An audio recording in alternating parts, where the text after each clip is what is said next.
लेकिन राहुल गांधी जी आप माफी मांगिए, ये ठीक बात नहीं है। सर अगर आप चाहते हैं कि इस देश में सिर्फ बीजेपी बोले तो मैं चुप होकर यहाँ बैठ जाता हूँ। बुधवार को संसद में राहुल गांधी के बयान पर home minister sir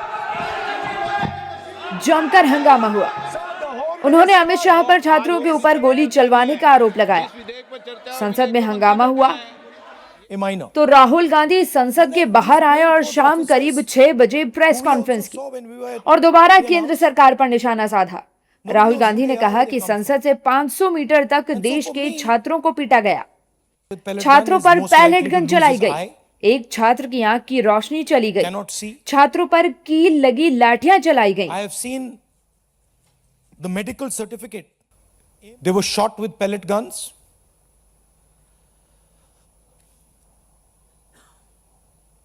One boy who was shot with pellet gun is most likely to lose his eye, cannot see.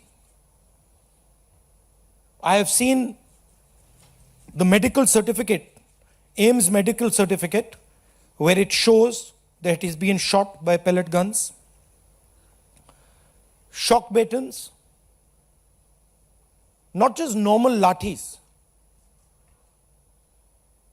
lathis with nails. Where did the police get this idea from? Lathis with nails. Beating women and minors. You can see a police officer slapping. She says to me, these idiots. Rahul Gandhi ने कहा कि मुझे संसद में बोलने नहीं दिया गया। राहुल गांधी ने कहा कि मुझे कई बार टोका गया। मैंने कई बार स्पीकर से पूछा कि मुझे बोलने दें, लेकिन मुझे परमिशन नहीं मिली। Leader of opposition is not allowed to speak in the Lok Sabha. Multiple times I asked the speaker to bring order to the house so that I could speak. Multiple times Riju ji, Rajnath Singh ji, others were allowed to speak, but I'm not allowed to speak. And the excuse was that I said something about Mr. Amit Shah.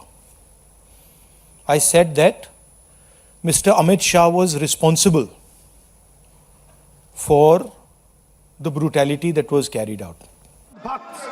Rahul Gandhi के संसद में दिए बयान पर BJP की भी प्रतिक्रिया आई। BJP सांसद संबित पात्रा ने राहुल गांधी के बयान को झूठा बताया और कई आरोपों को बेबुनियाद बता दिया। आज राहुल गांधी ने कहा स्टूडेंट्स के ऊपर गोली चलाई गई। भारतीय जनता पार्टी स्पष्ट शब्दों में कहती है, आधिकारिक रूप से कहती है, सारे बातचीत के बाद कहती है कि गोली नहीं चलाई गई। राहुल गांधी जी ने झूठ बोला। उन्होंने कहा कि गोली चलाने का जो फरमान था, जो ऑर्डर था, जो हुक्म था, वो देश के गृह मंत्री आदरणीय अमित शाह जी ने दिया। झूठ, क्योंकि गोली चली नहीं तो ऑर्डर कहां से आएगा? कि जहां भी कहीं मार्च या प्रोटेस्ट होता है, वहां अगर आर्म्ड फोर्सेस या पुलिस होती है, वहां एक मजिस्ट्रेट होता है जो वहां तत्कालीन उस समय तत्क्षणात निर्णय लेता है, ऑन द स्पॉट निर्णय लेता है कि उस मौके पर लाठीचार्ज होना चाहिए या नहीं, कैसी परिस्थिति है, उस समय पर बल का प्रयोग होना चाहिए या नहीं।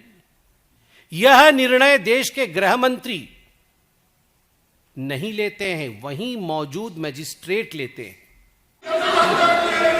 संबित पात्रा ने गृह मंत्री अमित शाह के गायब होने वाले राहुल गांधी के बयान का भी पलटवार किया और कहा कि मीडिया और लोग जानते हैं कि गृह मंत्री कहां हैं। मैं सीना ठोक के कहता हूं, देश का गृह मंत्री आदरणीय अमित शाह कार्यक्रम करते हैं, पब्लिकली पब्लिश्ड कार्यक्रम होते हैं, वो जहां जाते हैं, वो कहां होते हैं, वो क्या कर रहे होते हैं, किस कार्यक्रम में सम्मिलित होते हैं, ये पब्लिकली पब्लिश्ड होता है, सोशल मीडिया में जारी होती है, मीडिया जानती है। वो सदन में ही मौजूद थे। जिस समय राहुल गांधी बोल रहे थे वो सदन में ही मौजूद थे, मगर फिर भी राहुल गांधी ने कहा गृह मंत्री कहाँ गए।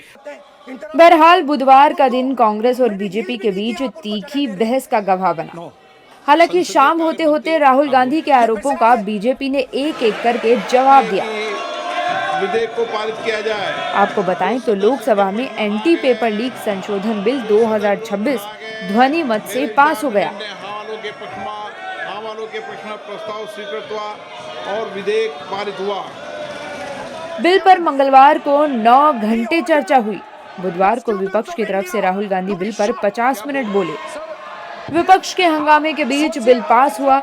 इसके तहत पेपर लीक से जुड़े कानून सख्त कर दिए गए हैं।